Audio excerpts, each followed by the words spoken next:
Hello and welcome to The Price of Music, brought to you by Music Ally, the show that both looks at the finances of the music industry while also bringing you some of the stories and a bit of comment from the past week in the pop business. He's Stuart Dredge, I'm Steve Lamack. Let's start with a financial fact that you can amaze your friends or colleagues with. This is Stuart's big number for this week, which is, Stuart, it's breaking news, is this? It is. It's a really big number as well. It's exciting for two reasons. $63.5 billion. And this is how much a company called Pershing Square wants to pay to buy Universal Music Group. Really? So this, has this come out of the blue? Were there any whispers that people were interested in taking on UMG? Not really. I mean, there's some history. So this Pershing Square is a big hedge fund owned by this billionaire called Bill Ackman. And it is one of the big shareholders in Universal Music already. So it's not like it's a stranger. But yeah, the story just came out of the blue this morning saying, yeah, they want to buy it. And basically the reason they want to buy it is they think that because Universal Music is a public company, so it's got a share price. And Pershing Square thinks the share price undervalues the company. And there was a statement saying, we think they're great at signing and developing artists and making money, but they've got other problems related to kind of corporate stuff that means it's undervalued. Really? So he wants to buy UMG, list it on the New York Stock Exchange. And here's the thing. They want to negotiate a, quote, new employment contract and compensation arrangement for its boss, Sir Lucian Grange, which sounds a bit ominous. Like if your boss says, I want to negotiate a new employment contract and compensation with you, is that a big rise or is that not a rise? We should, for people who don't know, Lucian Grange has been in the music industry for what seems like 100 years, but he is one of the most powerful men in the music business and has been in post for a very long time steering the company. And how much he gets paid is obviously is a subject for media debate because he gets a lot of money and that's often a story. But so the two things that really jump out at me. So Universal Music hasn't commented yet. I did check for them if they had a statement yet and they said not yet. So one thing that's interesting is this offer values UMG at a lot more than it's worth on the stock market at the moment. Right. So I think its market cap, its value is currently, I think it's about just over 31 billion euros, which is around $36 billion. So I think it's about 78% more than it's currently worth is the offer. So they think it's worth a lot more than the thing. And I guess the second thing, and this is kind of where we bring football back into it to keep us both on firm ground. When hedge funds buy companies, there's always a question of where is the money coming from? To what extent are they kind of providing themselves versus, getting it from debt and loading the company they buy with debt that's going to bite them in the arse sometime. That's a financial term, obviously. So that's what we don't really know. Is where is the money going to come from this? What will it mean for Universal Music? Will it have a load of debt settled on top of it, or will it be something else? But yeah, it's kind of, we've talked so much about Universal Music buying companies, but this is out the blue. It's now, So I think the next development, which might even happen by the time people listen to this, is Universal will say what it thinks of this offer. Is it interested in it? Is it not? Is it resisting it? And then that will kind of dictate what happens next. But yeah, big news. All right, here's three more talking points from the past week. A new report suggests that 2025 saw in inverted commas, a pop slump in the streaming charts, and that this is getting worse in 2026. What does pop slump actually mean? It's just something really awkward to say. Pop slump. So this is from a company called Chartmetric, which they do music analytics. So if you're an artist, you can use them to kind of analyze your streams. But that means they have this huge pipeline of all the streaming data, and occasionally put a report out on that. And so this is all about how many new songs get into the top streaming charts. So songs released this year get into this year's streaming charts. And so one of the findings was that in January this year, 3.5% of the songs in Spotify's global top 50 chart came out this year, which sounds that not that surprising because it's January. But a couple of years ago, it was 9.4%. So, it's nearly a third. Yeah. And I took a bigger sample. I think of the 197 tracks that were in Spotify's top 50 in the first 3 months of this year, 81 of them were current releases. So from this year, 116 were what it calls holdovers.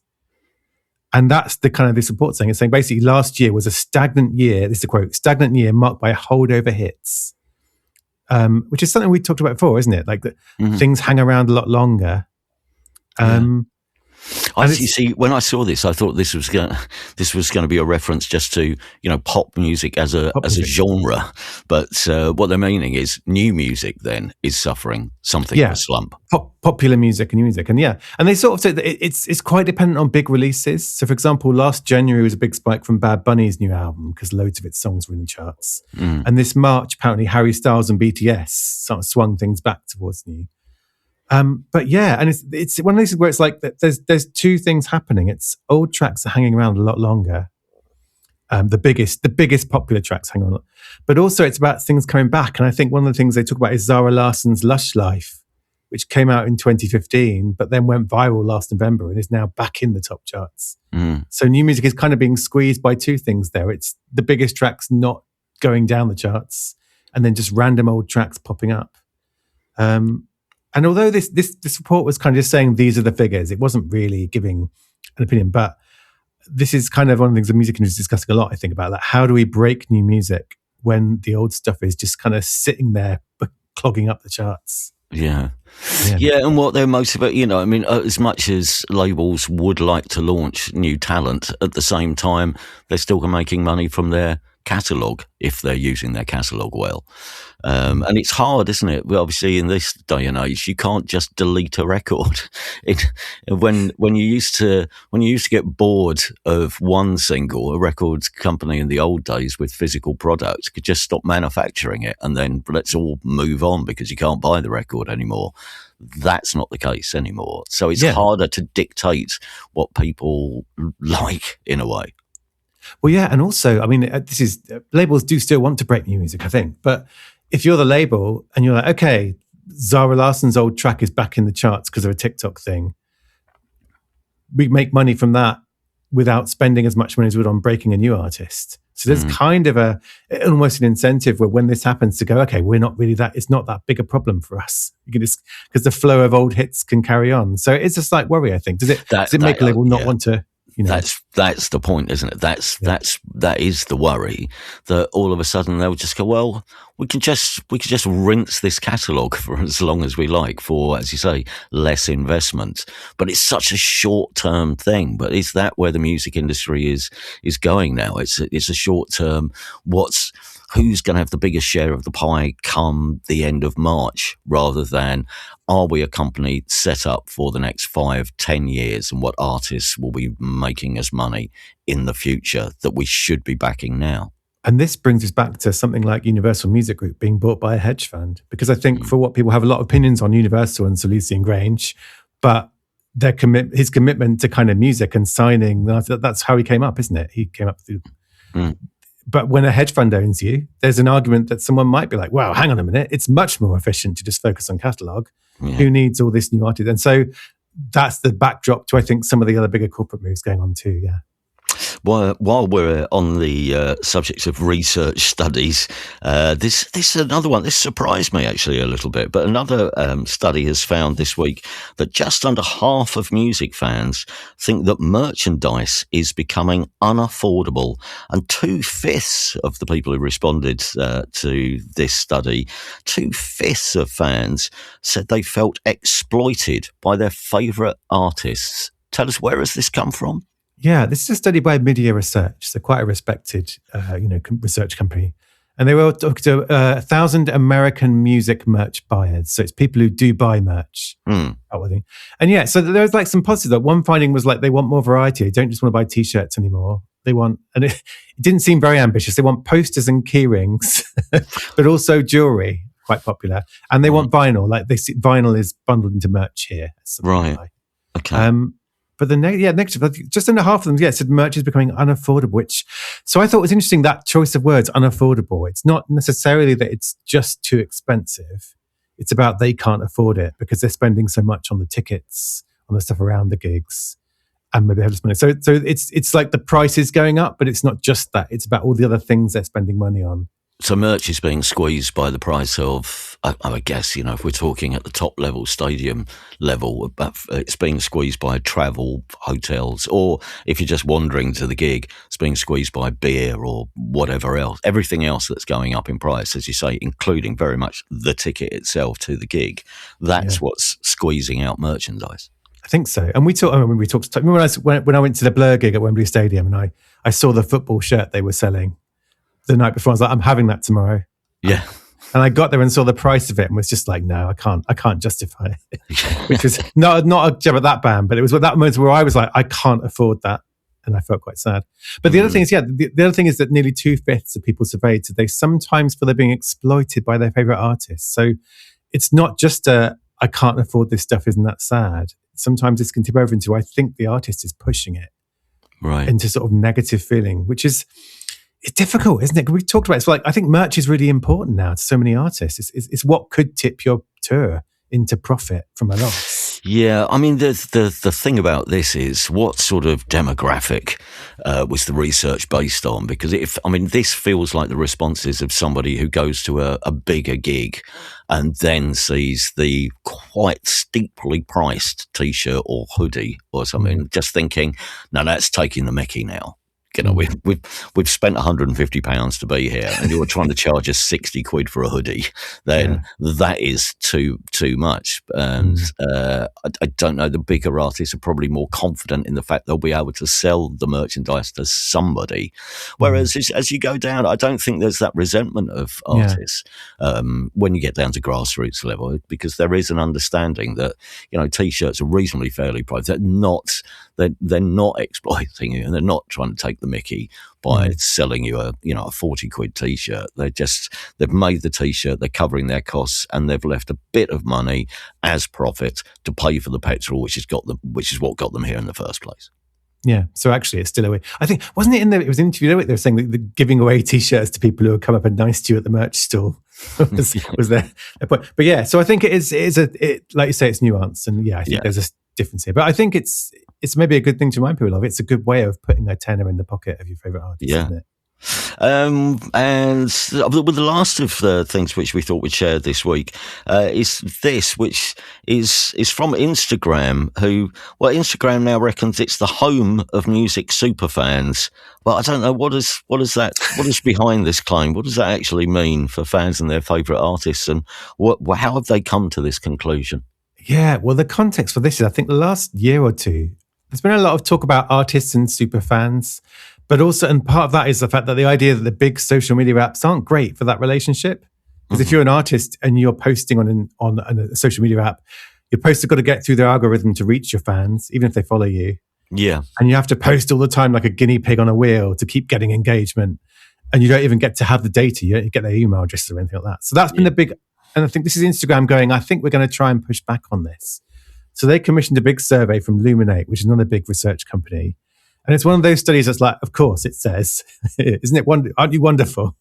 It's like, it's a piece of research designed to sort of back their case. But yeah, it said basically, I think it's 58% of music superfans use Instagram to engage with artists and music content. And one of its big points was that the artists who are most active on Instagram see strong, the quote is, off-platform streaming growth. So in other words, if you post regularly on Instagram, you will get more streams on Spotify and Apple Music. Mm-hmm. And then there's a bit about how the subtext was, we're much better than TikTok, because that's the big competition for your Instagram. And they reckon that Instagram users are over-indexing for going to concerts and following artists and buying vinyl. So this is part of their argument to the music industry, saying, look, we can be good for your artists. Keep posting, keep using our features. But it's against this backdrop of people kind of, not everyone, but growing up people talking out and saying, actually, I feel like I'm posting a lot. I'm not reaching the people who follow me. And I don't really get a direct relationship where I can tell them things when I want to.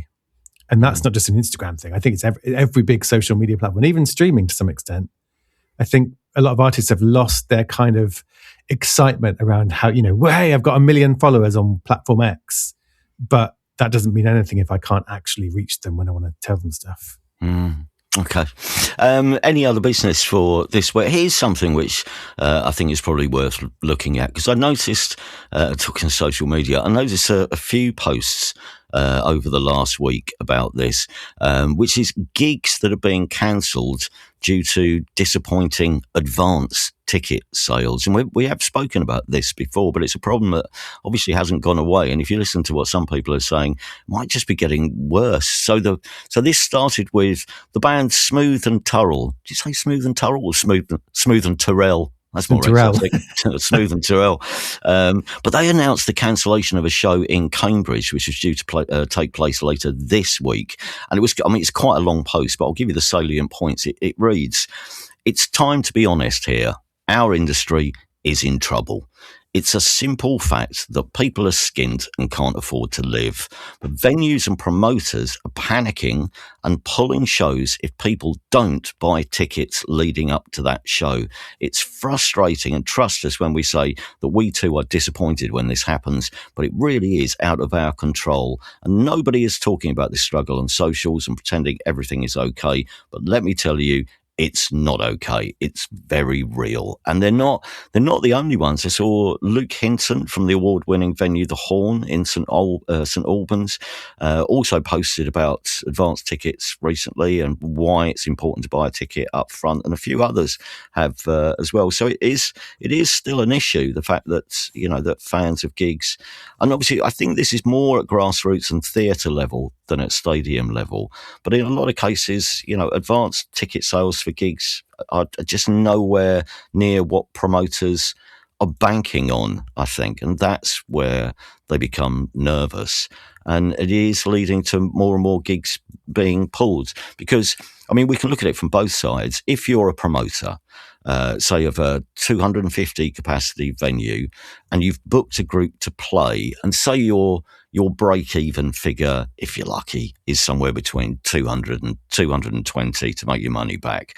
But if you've got a venue which holds 250 people, if 2 weeks before the gig you've sold 30 advance tickets, then you're going to get the fear, aren't you? So it's at that point where you have the choice. Do you pull the gig and refund the 30 tickets sold, which is a hit, but it does mean that you won't have to pay all the staff on the night, bar staff, maybe security staff. You don't have the staff costs. You also haven't had to open up the building, so you haven't had to pay for lighting and heating and all the costs of running a show, which, might be quite sparsely populated. So you could either pull the gig, or do you gamble that people are planning to come?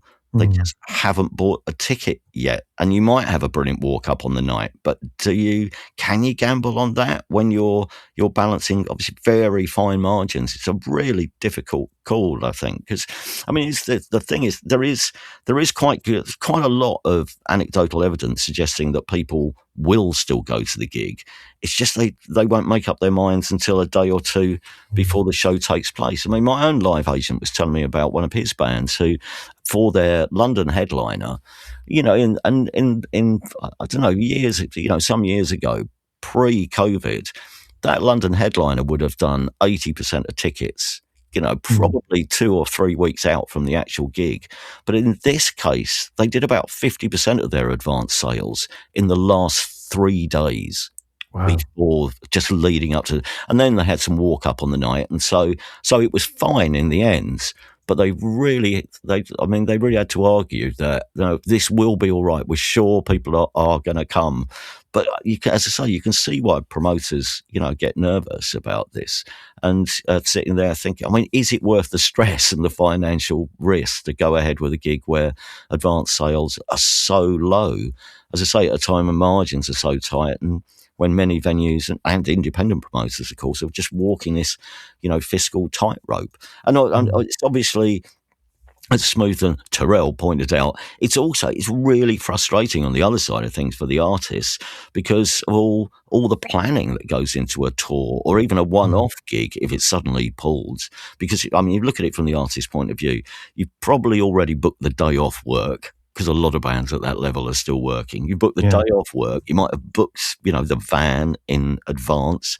Throw in some extra rehearsals for the gig, and not to mention just the bit about being excited about going out and playing live. But then, unfortunately, if not enough people have committed up front, the gig, as they say, is called off, and it's not really anything within their control. And it does. I mean, it is. I think when we talked about this last time, we noted that, it's becoming a trend. And I think it's a trend which really took hold after COVID, when people didn't want to risk buying a ticket because so many gigs are being cancelled. And that's become part of the culture, I think. Maybe it's becoming more, maybe it's just become more of the norm, with people thinking, I don't know, I might change my mind, or I might not have enough money at that point in the month. And that's led us to where we are now with the artists in the middle of things. And if you're on a financial tip, obviously, if you're an established act, you're probably quite likely to have a clause in your contract where the promoter or the venue will pay half or a proportion of your fee up front, which you get to keep whether the gig goes ahead or not. It's like, here's the deposit on your services. And so you do get some, but I'm not sure how far that applies as the gigs get smaller. I'm not sure, whether that clause is in contracts for grassroots shows. I mean, I can only really add my own experience here, because this has happened to me, a couple of times now. Once with a new club night I was booked to do, and then there was once where I was booked to play a festival, and the festival was cancelled, which was annoying, because the festival was the festival's in Hampshire, right? The day before, I'm finishing a short run I was doing my one-man show at the Edinburgh Festival. So the only way of making it to Hampshire was to fly from Edinburgh to Southampton. So I booked the tickets for the flights for me and my mate Tom, part-time tour manager Tom, so that we could fly directly to Southampton, then car to the festival. But the festival was cancelled. I mean, you book flights up front thinking, well, the costs might go up. I mean, I'm not usually that organised, but anyway, so I booked the flights. Then the festival is cancelled because of disappointing advance ticket sales. And the organisers thought, well, rather than lose potentially this amount of money, we'll lose a smaller amount of money by pulling it. But so now we're flying to Southampton for no reason. So I looked up the costs of flights from Edinburgh to London, and of course by that point they've gone up in price. So it ended up being cheaper. What we did in the end, we flew from Edinburgh to Southampton for absolutely no reason, and then caught the train home to London. And so we didn't lose as much money as we could have possibly done. And that's the artist. And as I say, it's a really difficult position to be in. On both sides, really. But also reputationally, isn't it? Because if you're an artist and your gig is cancelled due to low ticket sales, your worry is that other promoters will look at that and go, "Oh, yeah, they couldn't sell tickets for that thing. Maybe we shouldn't book them." But it wasn't their fault. They might have sold out the venue on the night. Yeah, you can always get tarred with this brush. It's harsh. Yeah, absolutely. So the moral of the tale is, if you can, do book in advance. And I appreciate it's not always easy, planning ahead. Unless, I don't know what we do about this. I don't know whether you can discount 6 weeks out tickets if you buy them early. Early bird for gigs as well as festivals, maybe. Yeah, I don't know whether I think that makes things very complicated. And also, again, we've got to deal with the margins of what the ticket, because there's so little profit in putting on gigs. Even at theatre level, it's really tight. So, yeah, I know you might not want to book a ticket for something that you might not be able to go to. That would be a waste of money. But where you can, do get a ticket up front. And this brings us to something which is, well, a slight bugbear of mine, as regular listeners will know, because I mean, I know I've got friends who are under 35 and they've got quite good musical taste, but across the board from all our stats, as if keeping Fleetwood Mac in the charts wasn't bad enough, now the under 35 have instigated a Celine Dion revival. Yeah, which is, I'm torn because she seems like a good human who's quite self-aware and funny. She's been through some tough times, but my teenage years were when her music was the enemy for me. You know, it was when Britpop was happening, and I was like, yeah, sweep away those horrible ballads. But she's coming back. She's playing a bunch of gigs in Paris, I think, and she's not having any problems selling out that in advance, I should think. But I got this press release just after those had been announced. It was from Spotify again. It likes putting stats out. And it was saying, 30% of her Spotify streams come from 25 to 34-year-olds. So these are people who at best were toddlers when her Titanic theme came out in 97. But this is part of a wider, here's another example that you might like more. Your young friends who could get this. So Gorillaz have got the same thing. So this week they put some stats out about Gorillaz' debut album, which is 25 years old, which I don't want to think about that stat for a while because I feel incredibly old. And its biggest year for streams ever was last year. So it had 333 million streams on Spotify alone last year. And that was up 46% on the previous record, which was the previous year. Right. So they had this quote saying it's less like a catalogue title aging gracefully and more like a new release building momentum. But the key thing is nearly a quarter of its streams came from 18 to 24-year-olds who weren't even born when the album came out. Right. So there you have it. That's the link between Celine Dion and Gorillaz. But it is a trend. There's some stuff that is just builds and builds and builds every year. And again, goes back to, I think about if you're a label looking at that, you're going, right, well, we could just like sit here and watch the Gorillaz, well, not Gorillaz, not a good example, watch the Celine Dion money come in rather than signing the next Celine Dion, whoever she is. Yeah. Can I just say, I'm still going through those teenage years. I mean, not actually, because I'm a man of an age, but I have a teenage attitude, I think, to some artists that will remain forever now. You know, whether there's a reason behind it or not.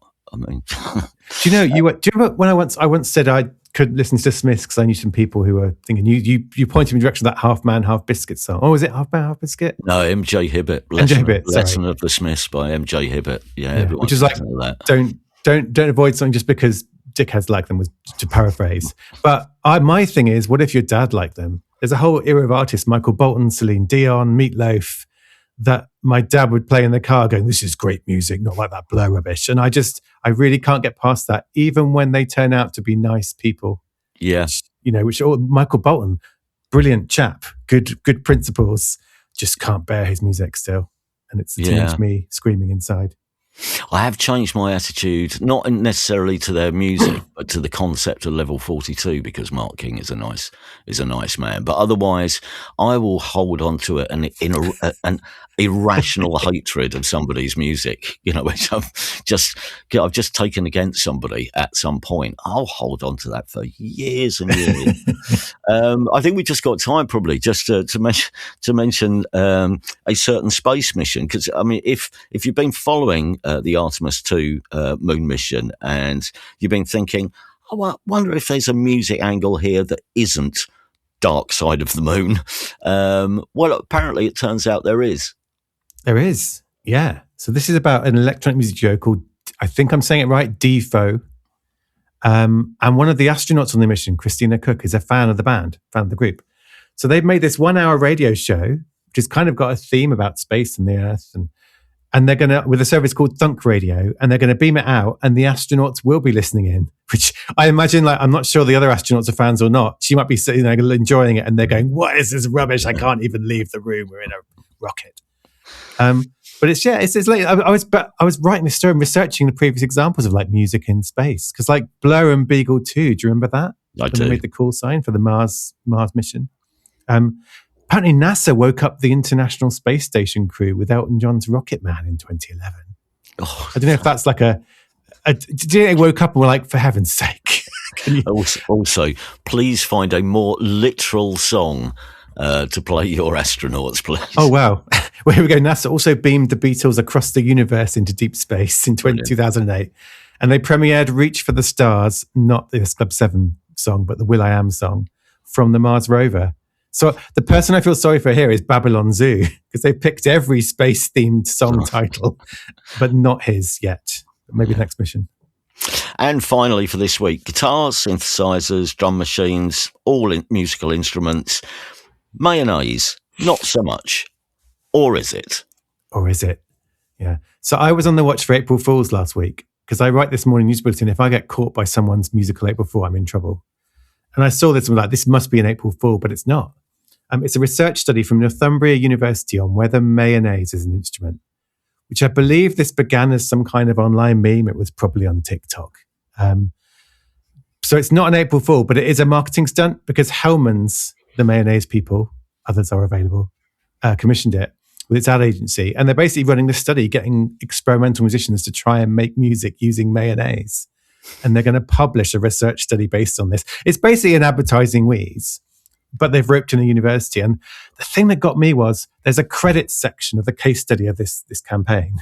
Right. And 54 people are listed in this case study as having been involved. Like 54 people involved in pretending that mayonnaise is an instrument for a brand, which, labels may be reducing their rosters, people may lay off people, but there's still plenty of people in ad land doing silly things with mayonnaise. We started with a huge story about a potential UMG takeover, and we've finished at mayonnaise. Thank you very much for listening this week. If you are enjoying the show, tell your friends, work colleagues, passing musicians, help us spread the word. You can also support us via Patreon. In fact, if you sign up to be a super fan, you can get to join us for our weekly lock-in, which is where you get to stay behind with us after hours for more discussion and debate, and who knows, also stories about other sources that you might be able to spread the musical love with. You can gain access to the extra bit of the show, the lock-in, by becoming a superfan at, here's the address, patreon.com/thepriceofmusic. Alternatively, if you'd like to just drop us an email, we'd love to. It's always nice receiving your correspondence, so drop us a line. Anything you don't understand about how the industry works, any questions for us, anything that we might be able to dig into to shine some light on the music, the madness that is the music industry, or if you like any guidance and advice from the professionals, the address is thepriceofmusicpodcast@gmail.com. That's thepriceofmusicpodcast@gmail.com. Thanks again for listening. Back next week, we think, with a Record Store Day special next week, quite possibly. Till then, though, take care of yourselves. Goodbye. Goodbye.